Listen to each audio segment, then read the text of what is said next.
जैसे युवकों को मैं जानता हूँ, उनका विवाह हुआ तो अपनी पत्नी से वो बहुत मोहब्बत किए,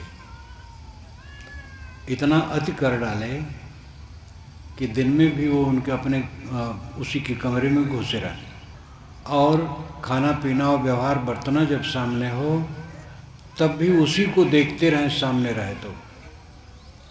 और धीरे धीरे ऐसा हुआ नौजवानी ही में मर गया, अति कर डाला, बदनाम तो हुआ ही, तो और पीड़ित हुआ। फिर पत्नी ही हैं, पति से पत्नी और पत्नी से पति ज़्यादा मोहब्बत करेंगे तो विरह वियोग की भावना होगी हरदम।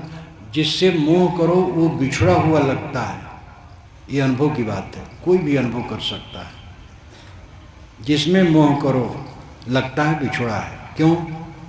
क्योंकि आत्मा के साथ कुछ है नहीं, न रूप है, न रस है, न गंध है, न स्पर्श है, न शब्द है, न कोई प्राणी पदार्थ है, न धन मकान है, न ऐश्वर्य है, न पद है, न प्रतिष्ठा है, कुछ भी नहीं। आत्मा एकदम शुद्ध बुद्ध निर्मल है। जीव चेतन आत्मा एक ही बात है। आपका जो अस्तित्व है, चेतन आत्मा का अस्तित्व है, उसमें दुनिया की कोई गंध नहीं है, वो एकदम निर्मल, असंग, अकेला, अद्वितीय है। और उससे वह किसी से वो मिलना चाहेगा तो पीड़ा उसको होगी, क्योंकि कोई चीज़ तो मिल पाएगी नहीं। हम किसी युवक या युवती से मोह कर लें तो हमें बड़ा प्यारा लगेगा, और हरदम हमारे दिल को दुख होगा कि वो मिला नहीं, और मिल जाएगा तो उसको क्या करेंगे? चीर करके अपने हृदय में तो नहीं भर पाएंगे, अलगे रहेगा। प्यारा मित्र आया, उसको सीने से लगा लिए, तो सीने से लगा करके कब तक खड़े रहेंगे? कोई अपने मित्र को सीने से लगाकर खड़ा रहे 4-6 घंटे तो लोग क्या कहेंगे? पागल हो गया है। ऐसा होता भी नहीं है, सीने से लगाया और हटा दिया, वियोग बना ही रहेगा। विरह का अर्थ है वियोग जनित पीड़ा का अनुभव। परमात्मा से वियोग तो परमात्मा के लिए मिलने के लिए मन में पीड़ा का अनुभव। आत्मा से वियोग तो आत्मा से। सूझ अलग अलग है, परोक्ष उपासना है और अपरोक्ष उपासना है। और इस संदर्भ में आप पूर्णतः इस ढंग से समझिए कि 3 सत्ताएं हैं, प्रत्यक्ष, परोक्ष, अपरोक्ष। ध्यान दीजिएगा, प्रत्यक्ष, परोक्ष, अपरोक्ष। प्रत्यक्ष है 5 विषय। हमारे पास केवल 5 ज्ञान इंद्रियां हैं, आँख, नाक, कान, जीभ, चाम। छठी इंद्री नहीं है, छठा मन है, जो इन सब में सहयोग करता है तो हम देखते, सुनते, सूंघते इत्यादि हैं। 5 ज्ञान इंद्रियां, आँख, नाक, कान, जीभ, चाम। आँख से रूप, कान से शब्द, नाक से गंध, जीभ से रस, चाम से स्पर्श का ज्ञान करते हैं। ये 5 विषय प्रत्यक्ष है, प्रत्यक्ष नहीं सामने। और इसी प्रत्यक्ष में सारा संसार डूबा है। स्त्री पुरुष के रूप में, पुरुष स्त्री के रूप में मोहित है। धन, मकान, जमीन, जायदाद, कारखाना, ऑफिस, मठ, मंदिर, आश्रम, शिष्य शाखा, जो कुछ भी है सब प्रत्यक्ष माया जाल है, और सारा संसार इसी में डूबा है। कोई कोई जीव जिनका शुद्ध संस्कार है उनको ऊब होती है, देखते हैं इनसे संतोष नहीं। धन से संतोष नहीं मिलता, पुत्र से संतोष नहीं मिलता, पत्नी और पति से संतोष नहीं मिलता, पद प्रतिष्ठा से संतोष नहीं मिलता, ऐश्वर्य और सम्मान से संतोष नहीं मिलता। गिनाकर कहाँ तक कहा जाए, जितना प्रत्यक्ष यह मिलता है उससे संतोष नहीं मिलता है। थोड़े समय के लिए आकर्षण होता है, फिर विकर्षण होता है। जिसके लिए आकर्षण है, उसके मिल जाने के बाद फिर विकर्षण होता है, फिर उसमें आनंद नहीं आता है।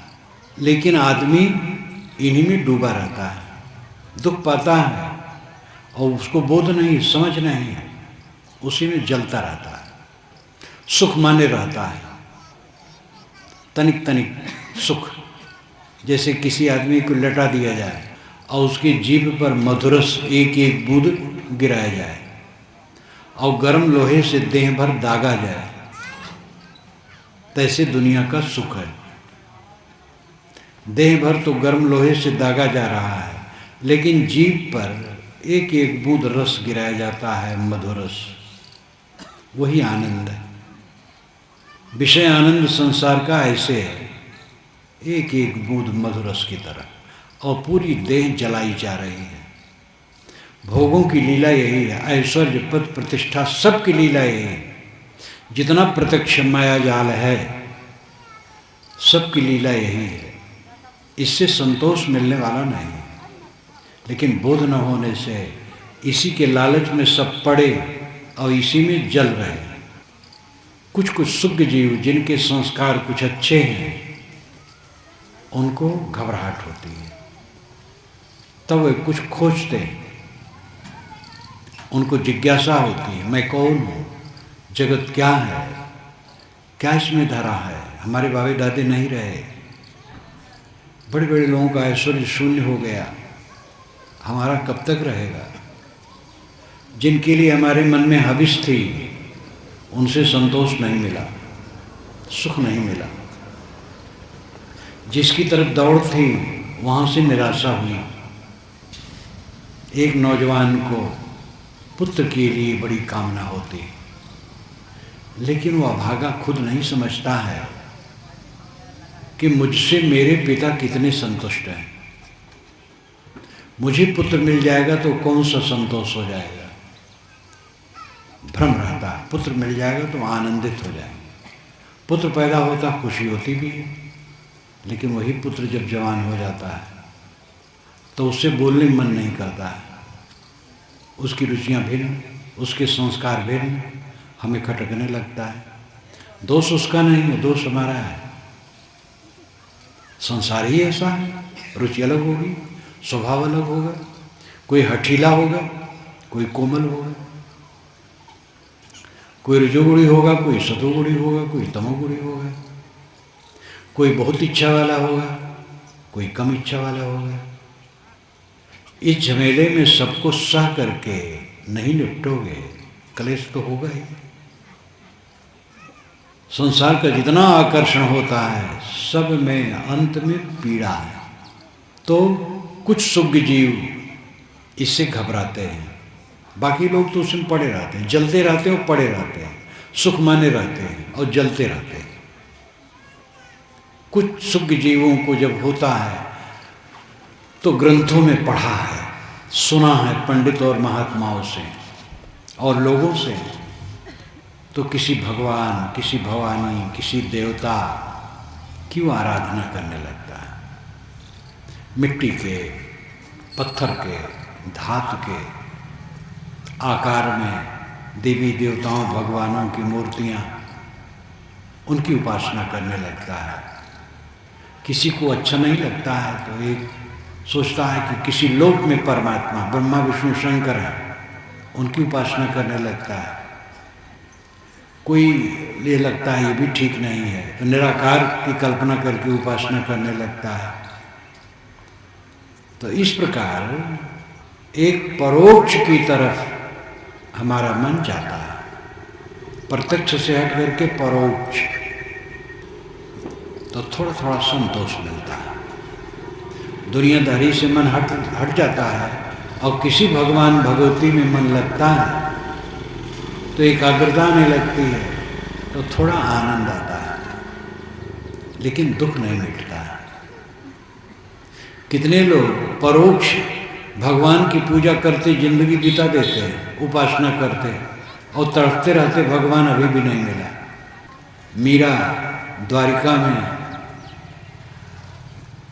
मीरा की विरह भावना क्या पूछना है। जिनकी विरह भावना रहती, विषय के प्रपंच से तो छुट्टी पा जाते हैं।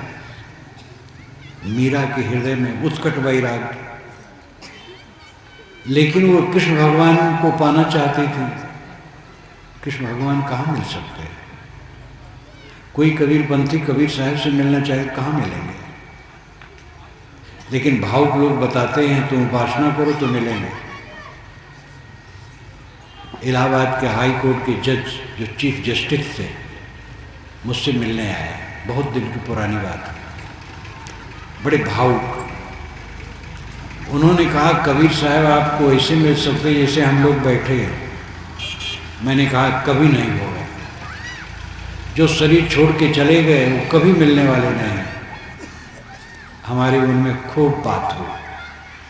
अंत में वो थके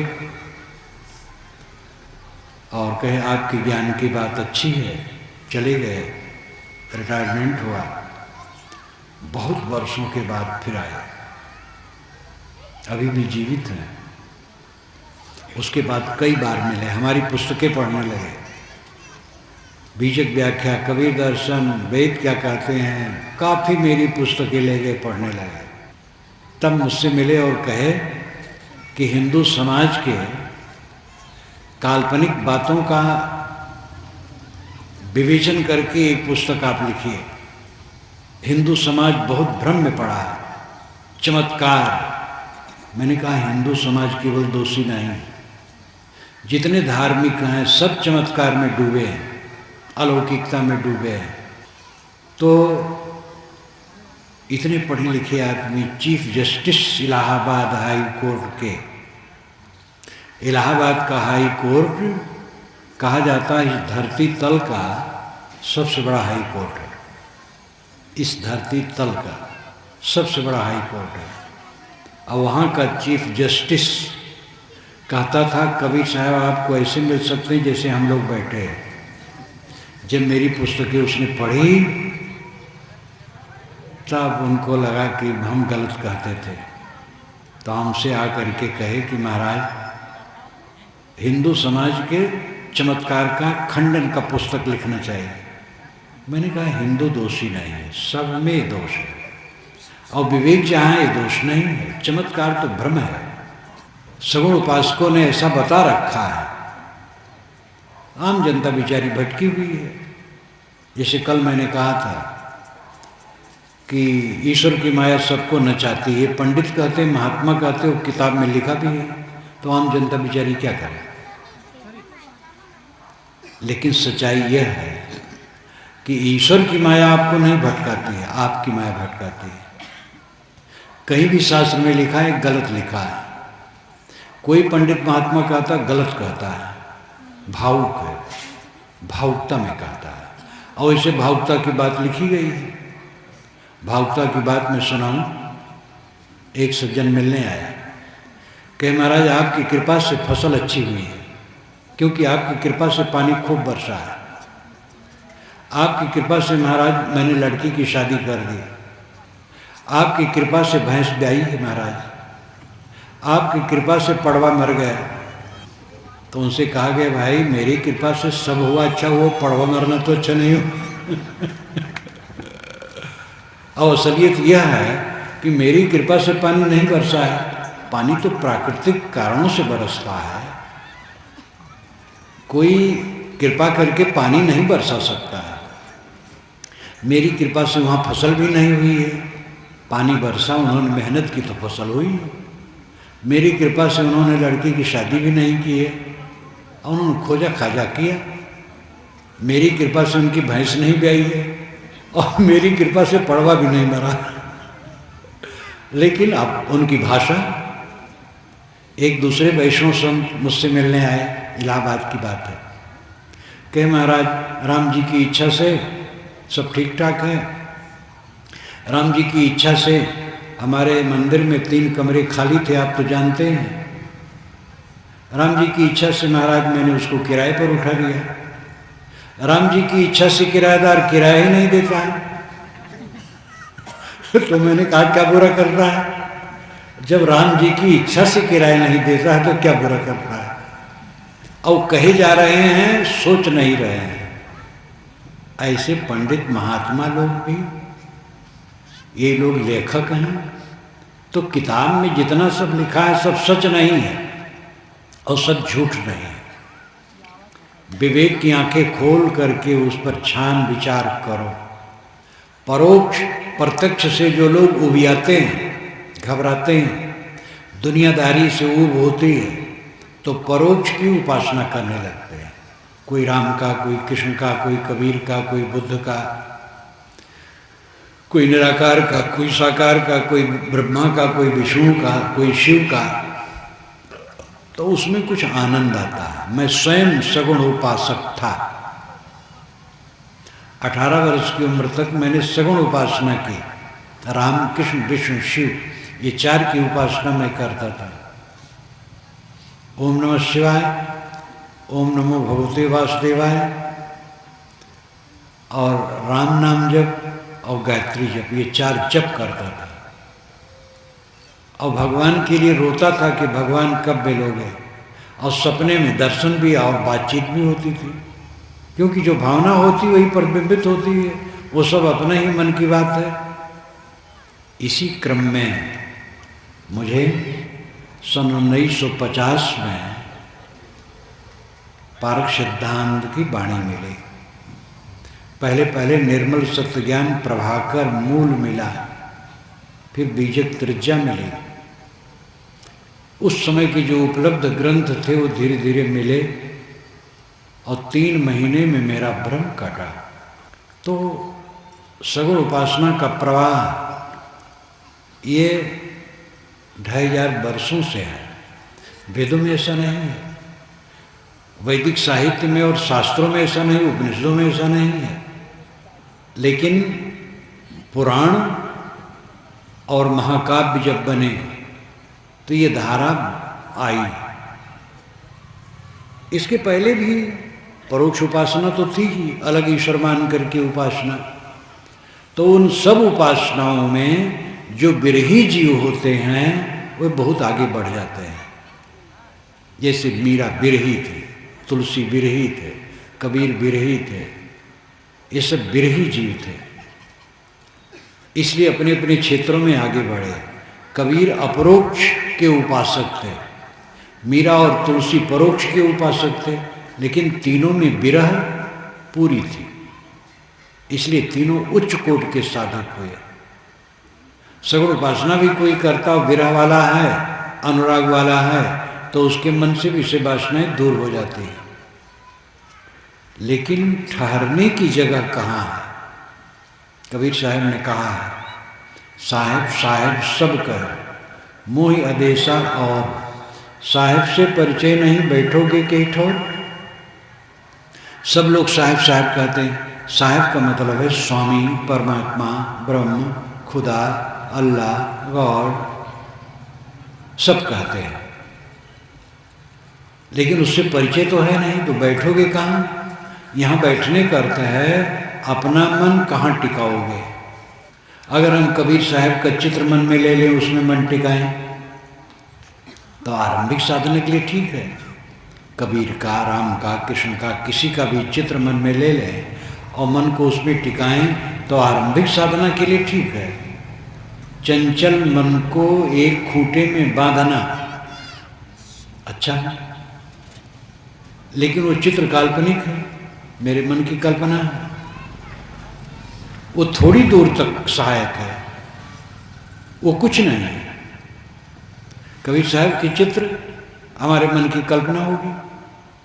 चित्र कहीं छपा है तो रंग रोगन होगा कागज पर, मूर्ति होगी तो पत्थर मिट्टी होगी, और उसका जो सार भाव है वो आकार कल्पना है।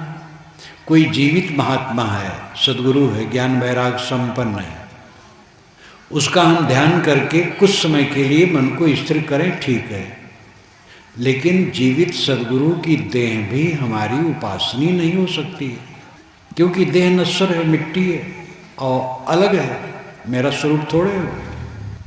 अपरोक्ष बोध जिसको होता है सब भ्रम मिट जाता है। इंद्रियों से प्रतीतमान प्रत्यक्ष है और मन से प्रतीतमान परोक्ष है। और इंद्री मन जहाँ दोनों विश्राम पा गए वो अपरोक्ष है। इसको जरा ध्यान दीजिए। आँख, नाक, कान, जीभ, चाँद, इन पांचों से जो प्रतीत होता है ये प्रत्यक्ष है।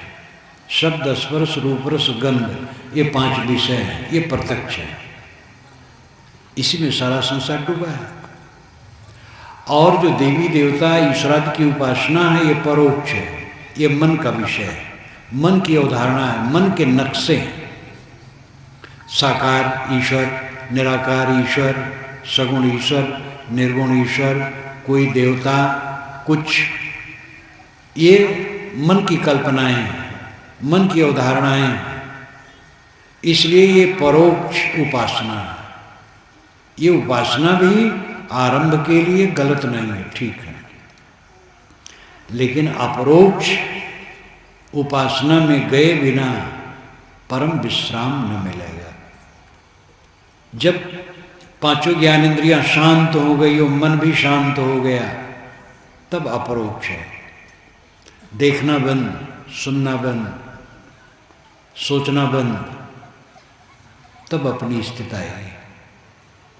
रूमी साहब एक संत हुए हैं इस्लाम में। उन्होंने कहा, चश्म बंदो, गोश बंदो, लब्य बंद, गर्न बीनी, सर्रेहक, बरमन, बखन। चश्म बंदो, आंखें बंद कर लो, चश्म नाम आँख, चश्म से ही चश्मा बना है शब्द। चश्म आँख, चश्म बंदो, आंखें बंद कर लो। गोश बंदो, गोश नाम कान, कानों को बंद कर लो। लब बंद, लब नाम ओठ, बोलना भी छोड़ दो। गर्न बीनी सर्रेह, इतने पर सत्य के दर्शन न हो। बरमन बखन, मेरा मजाक उड़ाना। सनत कुमार हजारों वर्ष पूर्व छांदोग्य उपनिषद में कहते हैं, महान ऋषि सनत कुमार हुए हैं। यत्र नानद पश्यत नानद श्रोत नानद विजानात स भूमा। यत्र, जहाँ पर, जिस स्थिति में, न अन्य पश्यत, दूसरे को नहीं देखता है, न अन्य विजानात, दूसरे को नहीं जानता है, न अन्य श्रोत, दूसरे को नहीं सुनता है, वो भूमा की स्थिति है। भूमा आत्मा, आधार, जो स्वसत्ता है, निज सत्ता है। देखना बंद हो, सुनना बंद हो, सोचना बंद हो, सारी इंद्रियां शांत, मन शांत, बस अपने आप में। पाना नहीं, परमात्मा पाना नहीं, मोक्ष पाना नहीं। देखना, सुनना, सोचना बंद कर दो, तब जो रह जाएगा वो अपने आप परमात्मा और मोक्ष होगा। आपका जो अस्तित्व है, अपने अस्तित्व के महत्व को समझिए। पानी का स्रोत जमीन में है, तेल का स्रोत है, रत्नों की खान जमीन में है, पत्थरों की खान, कोयले की खान, चूने की खान, लेकिन ज्ञान की खान और स्रोत जमीन में कहीं नहीं। आकाश से भी कहीं नहीं ज्ञान बरसता है। ज्ञान की खान, ज्ञान का स्रोत आप है। सारे शास्त्रों का रचयिता कौन? मनुष्य। सारे ईश्वरों की कल्पना करने वाला कौन? मनुष्य। सारे देवताओं की रचना करने वाला कौन? मनुष्य। मनुष्य आप हैं। और मनुष्य वैसे देह को लेकर के कहा जाता है, लेकिन मनुष्य का जो सार स्वरूप है, शुद्ध चेतन आत्मा, चेतन आत्मा ही सारे ज्ञान विज्ञान की जड़ है, वो आप है। अपने को पहचानिए, मैं कौन हूँ। मैं देह नहीं हूँ, प्राण नहीं हूँ, वीर्य नहीं हूँ, रक्त नहीं हूँ, श्वासा नहीं हूँ, ये स्थूल शरीर नहीं हूँ, सूक्ष्म शरीर भी नहीं हूँ। मैं तो शुद्ध चेतन हूँ, ज्ञानवान। इन पुस्तकों में मैं कौन हूँ नाम की एक पुस्तक होगी, वो आप उसको पढ़िए। मैं कौन हूँ, जीवन क्या है, छोटी छोटी पुस्तकें 2-4 रुपये की, इसको मनन कीजिए। मैं कौन हूँ? मैं शुद्ध चेतन आत्मा हूँ। और मैं से मैं का वियोग कभी नहीं होता है, और सब का वियोग होता है। मेरे शिष्यपना का वियोग हो गया, जवानी का वियोग हो गया, मित्रों का वियोग हो गया, माँ बाप का वियोग हो गया, लेकिन मेरा वियोग मुझसे नहीं हुआ और न हो सकता है। आप लोग अपने घर को छोड़ छोड़ के यहाँ आए हैं, अपने को छोड़ के नहीं आए। यहाँ से आप चंद्रलोक जाएं तो सब छोड़ के जाएंगे, लेकिन अपने को लेके जाएंगे। अपना अस्तित्व अपने से अलग नहीं होता है। ये आत्मा अपना अस्तित्व, आप जागृत अवस्था में प्रत्यक्ष को जानते हैं और स्वप्न में प्रतिभास को जानते हैं, आभास को जानते हैं, और सुषुप्त में अभाव को जानते हैं। जागृत अवस्था में भाव को जानते हैं, भावात्मक सत्ता जो है उसको जानते हैं। जैसे जयपुर में ये कार्यक्रम चल रहा है, टाइम 12 बजे के निकट हो रहा है, ये भावात्मक सत्ता, इसको आप जानते हैं। अभी सोने लगे तो सपना देखेंगे, तो जो सपना में देखेंगे वो आभासात्मक होगा, भावात्मक नहीं होगा। आभास केवल होगा, लेकिन वो चीज़ नहीं होगी। आप नदी के किनारे होंगे, ट्रेन में चलते होंगे, वन में होंगे, नगर में होंगे, लेकिन न वहाँ वन है, न ट्रेन है, न नदी है, कुछ नहीं, केवल आभास है। जागृत अवस्था में आपको भावात्मक ज्ञान होता है, स्वप्न में आभासात्मक ज्ञान होता है, और सुषुप्त में अभावात्मक ज्ञान होता है। जब सो जाते हैं कुछ नहीं जाना, जाग करके कहते कुछ नहीं जाना। गाढ़ी नींद में, गाढ़ी नींद ही असली नींद है, तो हम कुछ नहीं जानते हैं, लेकिन कुछ नहीं को कौन जानता है? मैं। जो जागृत अवस्था में भावात्मक ज्ञान करता है, स्वप्न में आभासात्मक ज्ञान करता है, और सुषुप्त में अभावात्मक ज्ञान करता है, वो ज्ञाता आत्मा आप है। आप शुद्ध चेतन आत्मा। दुख से मुक्त होने के लिए क्या तरीका है? देखना, सुनना, सोचना छोड़ दो, अपने आप शांत हो जाओ, बस। परमात्मा मिल गया, मोक्ष मिल गया। मोक्ष का अर्थ क्या है? मोह कच्छ, बाहर से छूट गया। अमुक जेल खाने से उनकी मुक्ति हो गई, तो मुक्ति हो गई तो कुछ पाए थोड़े, छूट गए बस। छुटकारा पाना का अर्थ क्या है? बस छूट जाना। मुक्ति है छूट जाना, दुख का छूट जाना। दुख समाप्त हो गया, बस मुक्त हो गया। मान मान करके सारा दुख है, मानना बंद हो गया, सोचना बंद हो गया, शांत हो गया। ये अपरोक्ष बोध, अपरोक्ष स्थित है। लेकिन हर समय ऐसा कोई बैठा तो नहीं रहेगा कि न देखे, न सुने, न सोचे। फिर देखना पड़ेगा, सुनना पड़ेगा, सोचना पड़ेगा, काम करना पड़ेगा। लेकिन देखते, सोचते, काम करते हुए भी वो मानो नहीं देखता है, नहीं करता है, नहीं सोचता है, नहीं वो मानता जानता है। अनासक्त हो करके वो करता है, वो खाता है, लेकिन खाने की आसक्ति नहीं है। केवल काम चलाऊं देह के निर्वाह के लिए खाता है। वो देखता है, देख करके काम करता है, पढ़ता गुनता है, लेकिन देखने में उसे अब मोह नहीं रहा। सुनता है, विवेक पूर्वक बात सुनता है, अविवेक की बात नहीं सुनता है। सुनने का मोह अब उसे नहीं रह गया। करता है कर्तव्य दृष्टि से। कर्तव्य है काम करना, सेवा करना, करने के अब हविष नहीं रह गया। जीत करके वो सब कुछ करता है। जब आप भोजन करते हैं, भोजन को जीत करके, तो आप संयमित भोजन करते हैं। और भोजन से हार जाते हैं तो ज़्यादा खा लेते हो, पेट खराब हो जाता है। भोजन करने बैठे, लालच लगा, मीठ मीठ चीज़, तीत तीत चीज़, कड़वी कड़वी चीज़, जो जीभ को आदत है, मिली। पेट में काम भर का भोजन चला गया तो अंदर से घंटी बज गई कि पूरा हो गया। लेकिन लालच और खाते गए,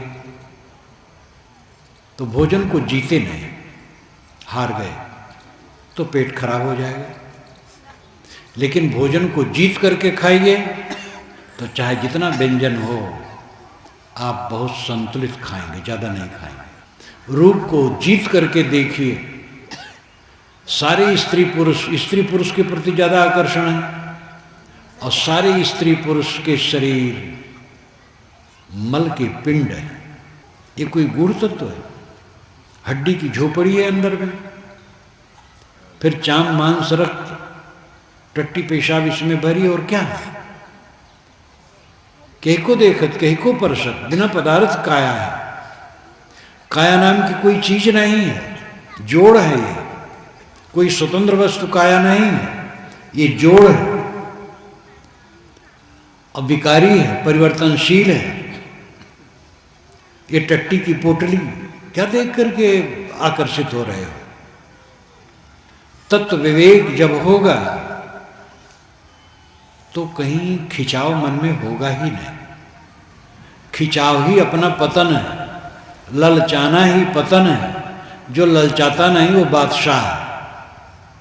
बाहर का बादशाह बेचारा तो दीन है, जितने सम्राट हैं सब दीन। आज तो बादशाह सम्राट रह नहीं गए, कहीं कहीं इंग्लैंड इत्यादि में हैं भी तो औपचारिक हैं। वहाँ का राजा भी बेचारा समय से कहता है हमारी तनख्वाह कम है, तनख्वाह बढ़नी चाहिए। कई वर्ष पूर्व इंग्लैंड की महारानी ही वहाँ होती है, साम्राज्ञी रानी, पुरुष नहीं होता है।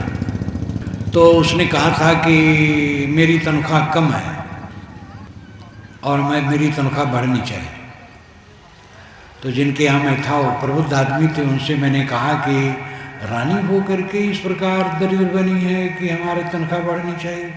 हमारे यहाँ राजेंद्र बाबू जब प्रथम राष्ट्रपति हुए तो उस समय राष्ट्रपति की तनख्वाह 10,000 थी, तो उन्होंने 6,000 लेना स्वीकारा और 4,000 छोड़ देते थे कि सरकार में 4,000 रहे, समाज की सेवा हो, मैं 6,000 में काम कर लूँगा। तो उन्होंने कहा, जिससे मैंने कहा कि साहब राजेंद्र बाबू की बात अलग है, उन्होंने तो तप किया था भारत को आज़ाद करने में भी, लेकिन ये रानी है तो परंपरा रानी है और इसका खर्चा पर्चा भी उसी ढंग का है, रजोगुड़ी, इसलिए वो मांगती है कि हमारी तनख्वाह कम है। पहले के सम्राट तनख्वाह पर रहते तो उनका सब कुछ होता था, चाहे जो करें। तो आजकल सम्राट और राजा नहीं है, जहाँ कहीं थोड़ा मोड़ा है औपचारिक है, लेकिन मंत्री तो हैं, प्रधानमंत्री हैं। लेकिन कोई उच्च स्थिति में वही है जिसे आत्मबोध है और आत्मसंतोष है। जिसका मन कहीं नहीं ललचाता वो बादशाह, असली बादशाह वो है। ललचाए दरिद्र बने, दरिद्र सत संतुष्ट, कृपणो योजितेन्द्रिय, गुणेषु सक्त धीरीशो गुण संगो विपर्जय। ये श्रीमद् भागवत का एक श्लोक है। दरिद्र वह है जो असंतुष्ट है, कृपण वह है जो जितेंद्रिय नहीं है, ईश्वर वह है जो इंद्रियों को जीत लिया है, गुलाम वह है जो इंद्रियों का दास है। जो ललचाता है वो दरिद्र है, जिसका ललचाना खत्म हो गया वो बादशाह है। सामान्य आदमी भी बादशाह हो सकता है, उसको आत्मज्ञान है तो। तृप्ति ही जीवन का परम आनंद है, सब समय तृप्त। जो प्राप्त है बहुत है। कल मैंने कहा था प्राप्त पदार्थों में संतुष्ट रहो और अपने साथियों से संतुष्ट रहो, तब आप प्रसन्न रहोगे। जो पदार्थ प्राप्त है वो कम लगेगा, कभी संतोष नहीं पाओगे। अब अपने साथियों की आलोचना में पड़े रहोगे, काम नहीं करता है, ये बात नहीं मानता है, इसने मेरी अवज्ञा कर दी, इसने मुझे कट कह दिया। ये तो जीवन भर होना है। जो काम करते हो कभी नहीं करेंगे, जो आज्ञा मानता है वो कभी अवज्ञा कर देगा,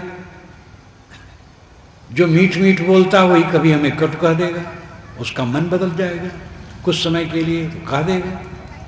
ये आज ही नहीं है, ये जीवन भर के लिए है। पहले से तैयार रहो।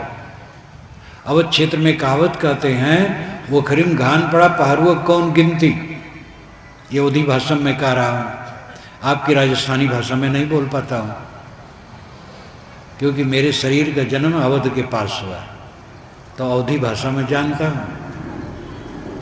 ओखली में घान पड़ा पहरुआ कौन गिनती, ओखली में घान पड़ा, धान छोड़ा गया, तो मूसल उस पर पड़ने लगे चावल बनाने के लिए, तो मूसल गिन करके मारा जाता है।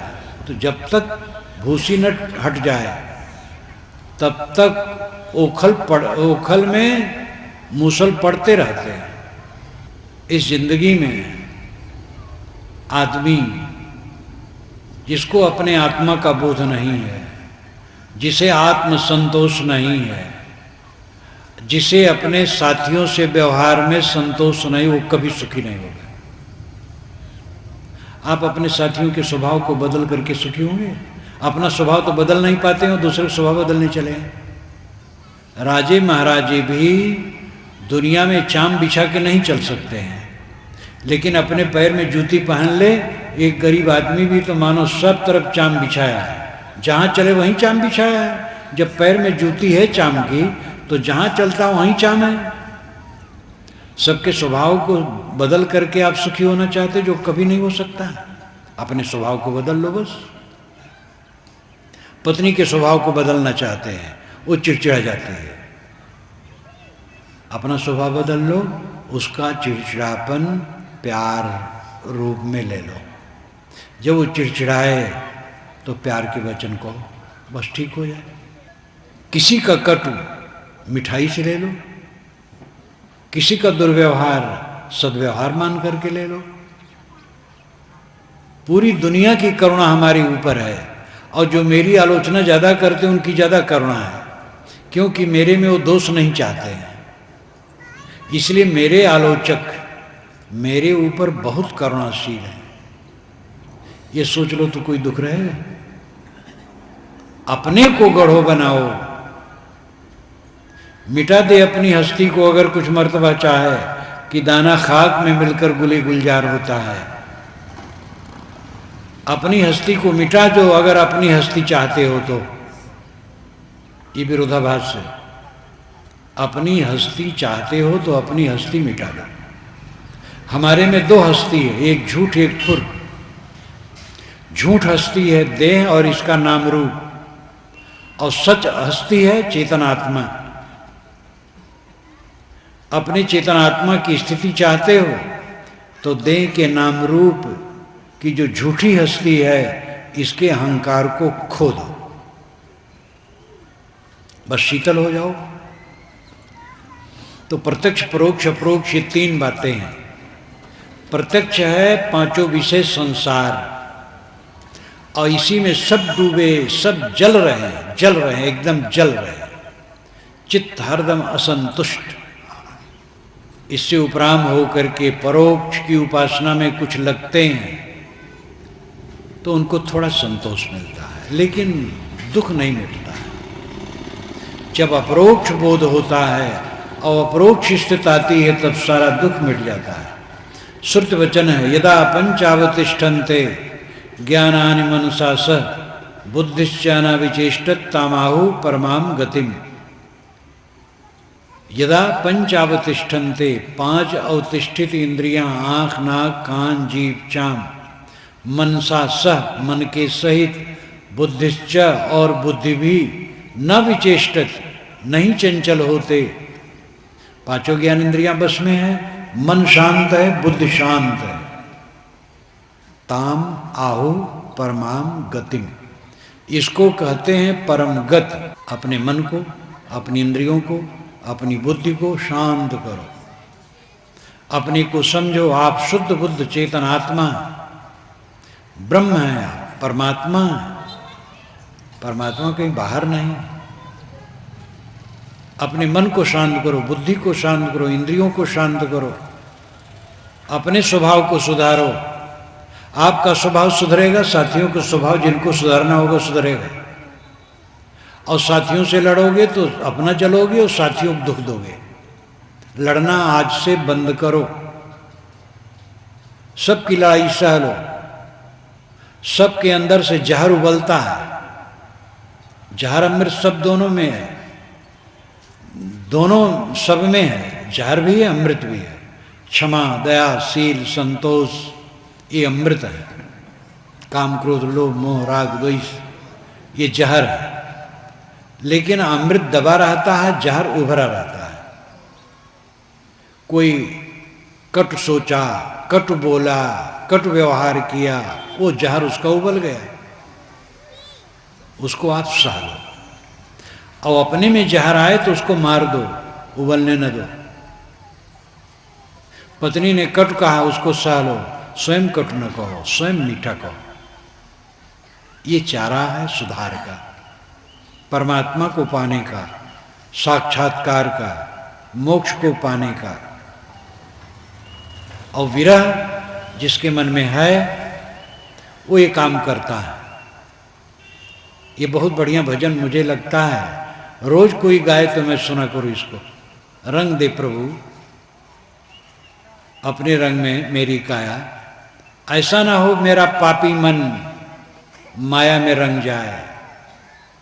मेरा पापी मन माया में रंग जाता है। हे प्रभु अपने रंग में रंग ले। तो विरह जिसको है वो साधक है। अनुराग होना चाहिए, बिना अनुराग के बेकार है। व्यापार करो अनुराग से करो, खेती करो अनुराग से करो, विद्या पढ़ो अनुराग से करो, घर का काम अनुराग से करो, कोई काम अनुराग से करो, तब वो बढ़िया होगा। ऐसे कल्याण का काम अनुराग से करो। फिर समय से अभी अपनी वाणी को मैं विराम देता हूँ। बोलिए सद्गुरुदेव।